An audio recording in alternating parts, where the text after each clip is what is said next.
पिछले क्लास में क्या डिस्कस किया था? Crystal field theory, CFSE energy, समझ में आ गया था? पूछता वहां से सवाल, बोर्ड में कभी नहीं पूछेगा, जेईई नीट में पूछता है सवाल, ठीक है।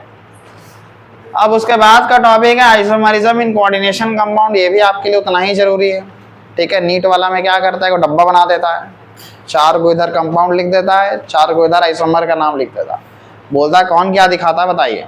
आइसोमरिज्म को पढ़ना, आइसोमर क्या होता है? Isomer same chemical formula but different structures, यही होता है आइसोमरिज्म्स, ठीक है। चलिए तो लिखो ना, डेफिनेशन लिखो तो इसका छोटा सा। Isomers are 2 or more compounds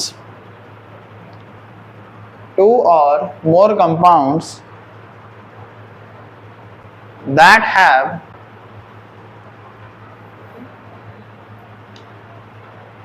same chemical formula but different arrangement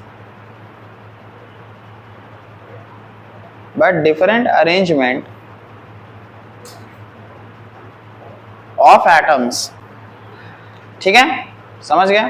chemical formula same होता है, स्ट्रक्चर के नाम पे डिफरेंट स्ट्रक्चर मिलता है, मतलब चीज वहां वही रहता है, दाएं बाएं हम लोग क्या करते हैं उसको बस अरेंज कर लेते हैं। हाँ, अब देखो यहाँ कोऑर्डिनेशन कंपाउंड में 2 तरीके का आइसोमरिज्म होता है, एक स्टीरियो आइसोमरिज्म होता है और एक ज्योमेट्रिकल आइसोमरिज्म होता है, ठीक है। तुमको दोनों पढ़ना, ज्योमेट्रिकल स्ट्रक्चर जो तुम बोलना चाहो, ठीक है। तो पहले हम लोग बात करेंगे स्टीरियो आइसोमरिज्म्स का, ठीक। स्टीरियो आइसोमरिज्म में 2 तरीके का आइसोमरिज्म दिखाया जाता है, एक geometrical,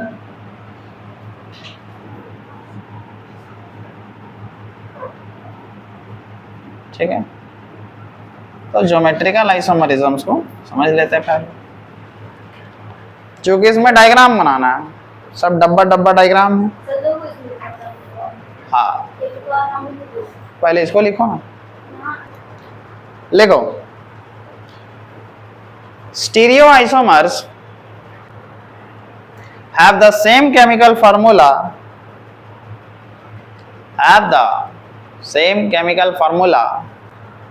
and chemical bonds but they have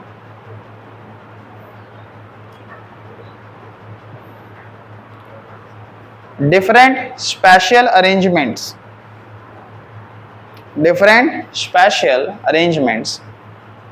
SPATIAL, spatial, SPATIAL, arrangements,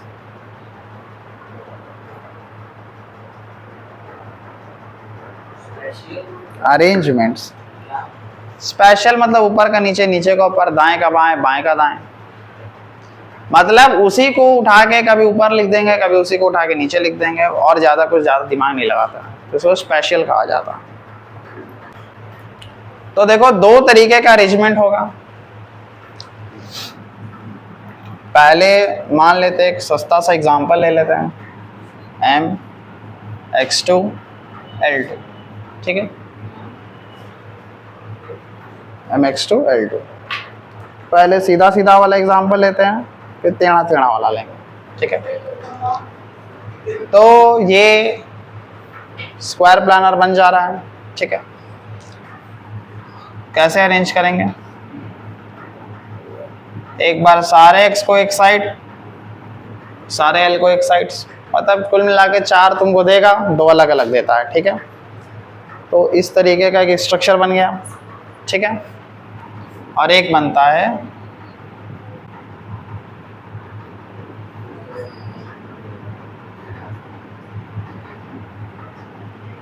ठीक है, तो सेम नहीं हो गया जी?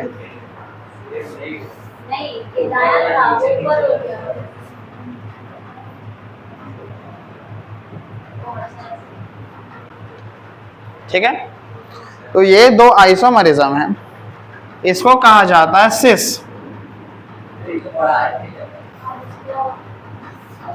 तो दूसरा चीज होगा सिस के बाद यहाँ नाम लिखाएगा, जो भी इसका नाम होगा पॉसिबल नाम, और ये क्या होता है ट्रांस, जो भी यहाँ होगा नाम लिखाएगा। ठीक है, एक बार दोनों अपने अपने साइड है तो सिस स्ट्रक्चर कहलाता है, और एक बार दोनों अपोजिट साइड है तो दोनों में ट्रांस स्ट्रक्चर बनता है। तो दिक्कत इसका नाम अब जो तुमको कंपाउंड देगा, ये तो हाइपोथेटिकल क्वेश्चन है, MX2L2 अभी देता है ना तुमको हाँ, इसको बनाओ और इसका नाम लिखो, इसका नाम पॉसिबल होगा। ठीक है, और अगर चार्ज वार्ज रहे तो यहाँ लाके ऐसे चार्ज लिखना, इसके बाहर में प्लस उलस रहे, प्लस माइनस है तो इसके बाहर लिखना। ठीक है,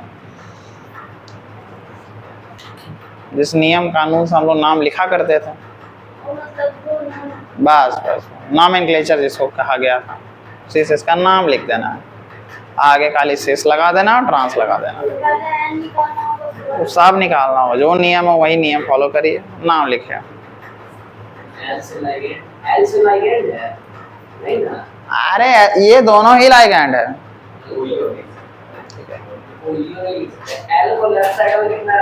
जरूरी नहीं है, पर अरेंजमेंट ऐसा होना चाहिए कि दोनों एक बार एक एक साइड होना चाहिए और दोनों एक बार ऑपोजिट साइड होना चाहिए। ठीक है, अब तुम दोनों को ऊपर लिखो, दोनों को दाएं लिखो, दोनों को बाएं लिखो, दोनों को नीचे लिखो, फर्क नहीं पड़ता, एक बार दोनों को अपने साइड और एक बार दोनों को ऑपोजिट साइड। ठीक है, लिख लिया, इसका डब्बा बन गया, नाम लिख लिया, जो सिस है उसके आगे से, जो ट्रांस उसके आगे ट्रांस, समझ रहा बात को, आराम से स्ट्रक्चर बना लिया। पीटी है, मेटल है, एक बार दोनों को सेम साइड। ठीक है, तो इसका नाम वही सिस डायमाइन डाइक्लोराइडो या क्लोरो डाइक्लोरो प्लैटिनम 2 हो गया। और एक बार ऐसे लिख दो ना बाबा, क्लोराइडो क्लोरो कुछ भी लिख सकता है, कोशिश करना आइडो का ज्यादा यूज नहीं करना, ओ का ही करना, क्योंकि हाँ इसमें किसी में ट्रांस देके पूरा नाम छाप दो। ठीक है, ये पहला हो गया।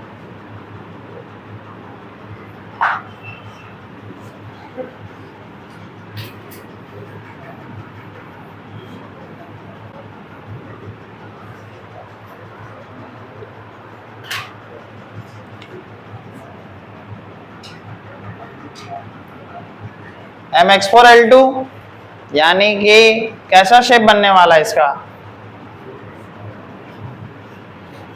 जल्दी से बोलो, ऑक्टाहेड्रल बनने वाला है। ठीक है, ये हो गया सिस,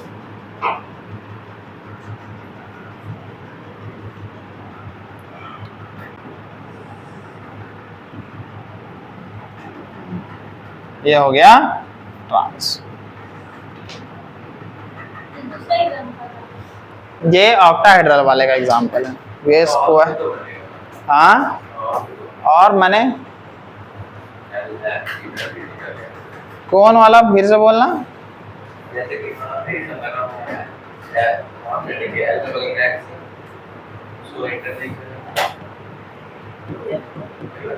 वो जी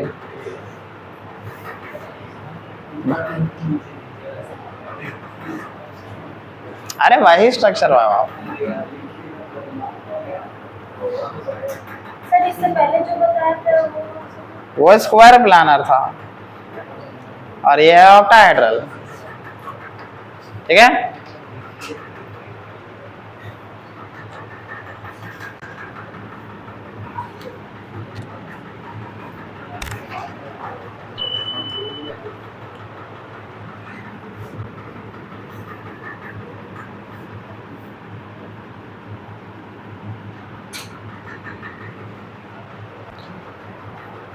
हो गया, ठीक है। देखो कुछ ऐसा डब्बा, CO बीच में है, Cl Cl NH3 NH3 NH3 NH3 ऐसा, तो इसका नाम क्या आ गया, सिस टेट्रा अमाइन, 4 गो अमाइन के साथ डाइक्लोराइडो या डाइक्लोरो कोबाल्ट 3। क्लियर। उधर का डब्बा बना लीजिए,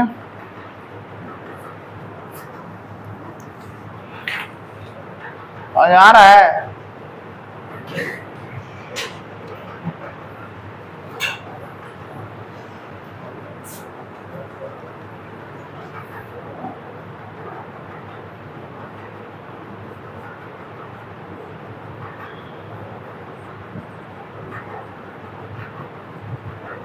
ऐसा, ट्रांस लिख के पूरा नाम छाप दीजिए।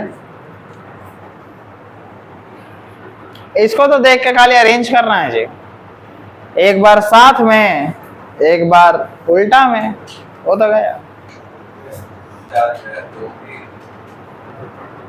हाँ, पूरा के पास प्लस दे दो।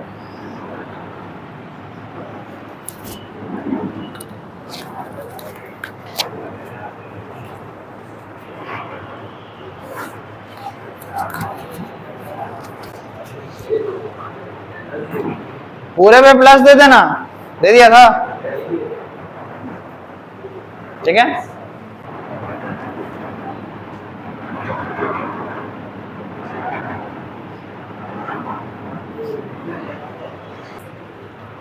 ठीक है, देखो तुम कुछ ऐसा बनाया,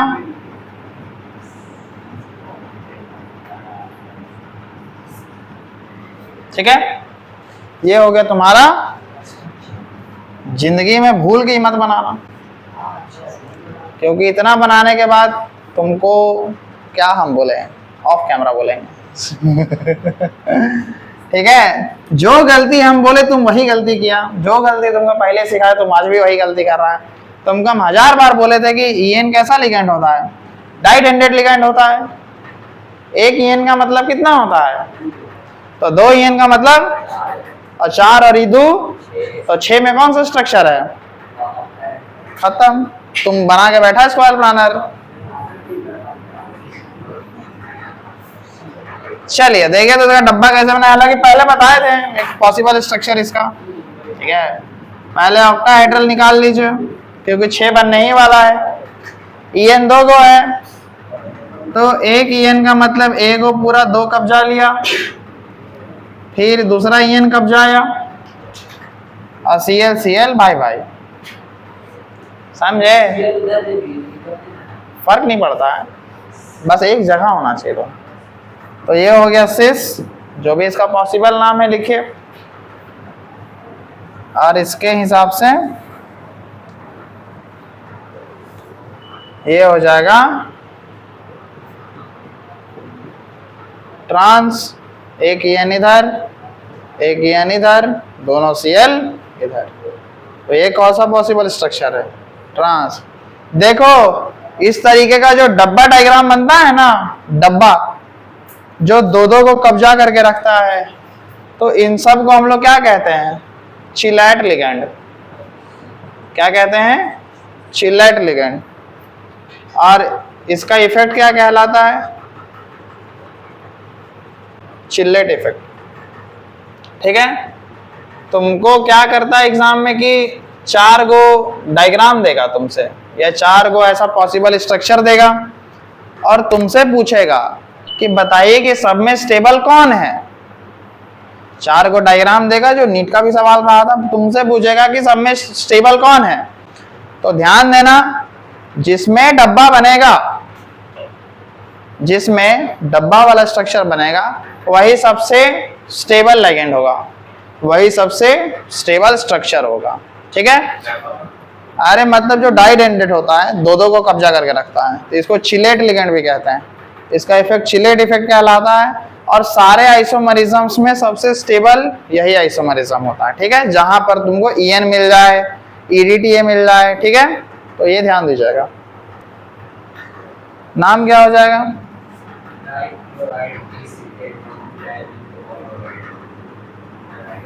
डाइक्लोराइडो अब ये आप बोले क्लोरो 20 इथेन 1,2 डायमीन कोबाल्ट 2। कोई दिक्कत नाम लिखने में? ठीक है, चलिए। तो ये हो गया ज्योमेट्रिकल आइसोमर। आइसोमर बनाने देगा, बना लोगे, स्ट्रक्चर बना लोगे, EN वाला केस याद रहेगा, ठीक है। कल को फिर तुम जाके EN को एक ही मानने वाले हो, तुम जानवे करते हैं, ठीक है।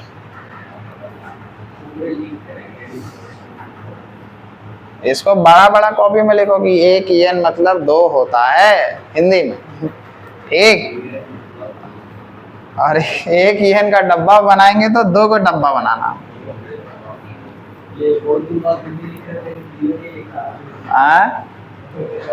क्या करोगे? वैसे ही एग्जाम अचानक देने जाओगे तो वहां नहीं लिखा है, इसलिए टेस्ट लेते हैं हम लोग।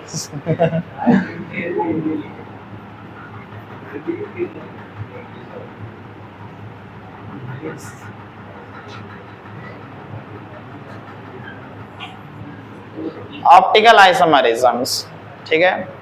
ये धीरे धीरे आपको ऑर्गेनिक की ओर ले जा रहा है, ठीक है। धीरे धीरे ऑर्गेनिक का पिटारा खुल रहा है, क्योंकि ऑर्गेनिक जाने के बाद बैक का ऑप्शन नहीं होता है, ठीक है।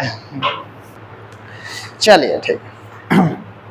ऑप्टिकल आइसोमरिज्म्स के बारे में थोड़ा सा आपको बता देते हैं कि ऑप्टिकल आइसोमरिज्म होता क्या है। असल में 2 केस होता है यहाँ पे। एक इमेज अपने का सुपर इम्पोजेबल होता है और एक इमेज अपने का सुपर इम्पोजेबल नहीं होता है।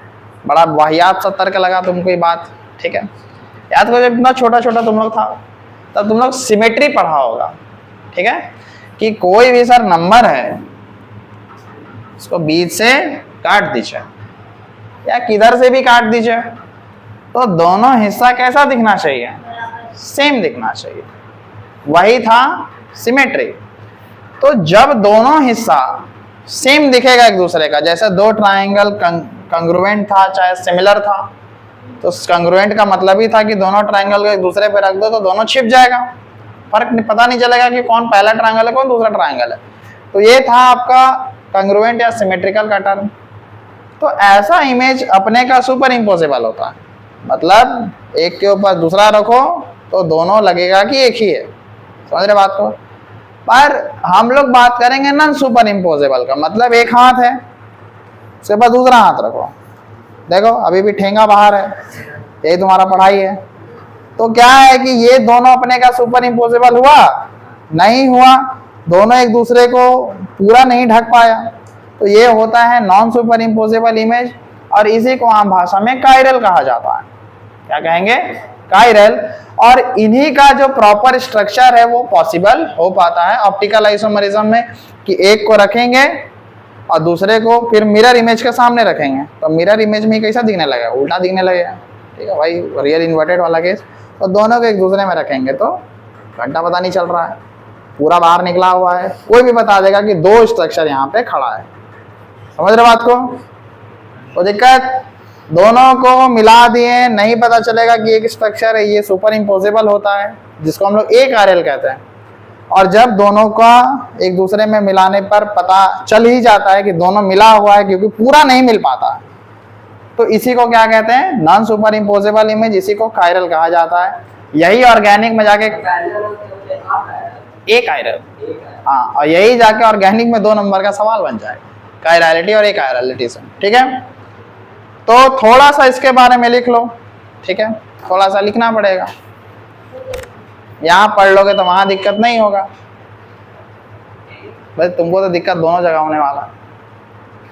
लिखो बाबू, optical isomers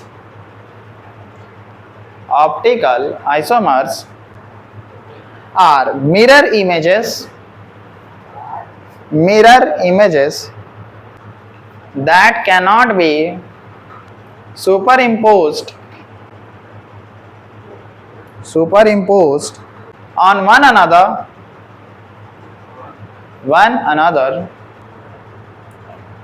full stop, they are called chiral. CHIRAL, chiral. ठीक है, full stop. The two forms are called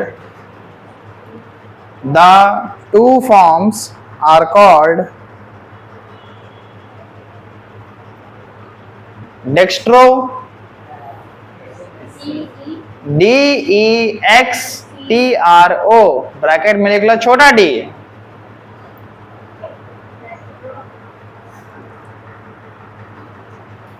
इसके अच्छा और लिखो, एंड लीवो, LAEVO,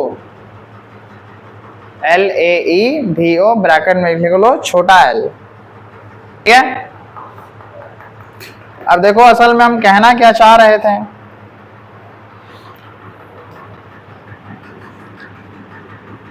COEN का होल 3 प्लस, ठीक है, इसका बोलेगा बनाइए आइसोमर। ठीक है, तो कितना कोऑर्डिनेशन नंबर है इसमें? 3 है, दिख रहा है? 6 दिख रहा है, वेरी गुड। एक EN यहां कब्जा किया, एक EN यहां कब्जा किया, एक EN यहां कब्जा किया, तो बन गया ना पंखा। ठीक है, ओवरऑल चार्ज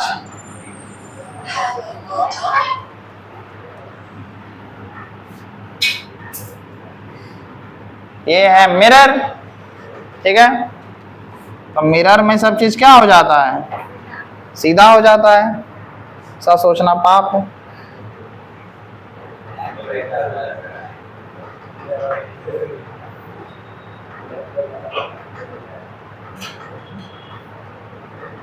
देखा?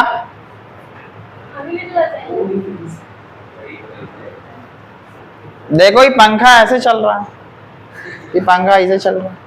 ठीक है, तो इसके नाम के आगे D लगा के नाम लिखोगे, D मतलब डेक्स्ट्रो, और इसके नाम के आगे L लगा के नाम लिखोगे, यानी लीवो। कोई दिक्कत? समझ रहा बात को? दोनों को एक दूसरे पे रखो तो क्या होगा? सुपरइम्पोजेबल। इसका इधर और इसका इधर है, इसका इधर है, इसका इधर है, इसका इधर है, तो इसका इधर हो जाएगा, निकल जाएगा बहुत हिस्सा। ठीक है, समझ रहा है? तो यही एक एग्जांपल दे देगा, बोलेगा कि बताइए किस आइसोमरिज्म्स को ये फॉलो करता है। ठीक है, ठीक है, आज के लिए यहीं तक रहने देते हैं। ठीक।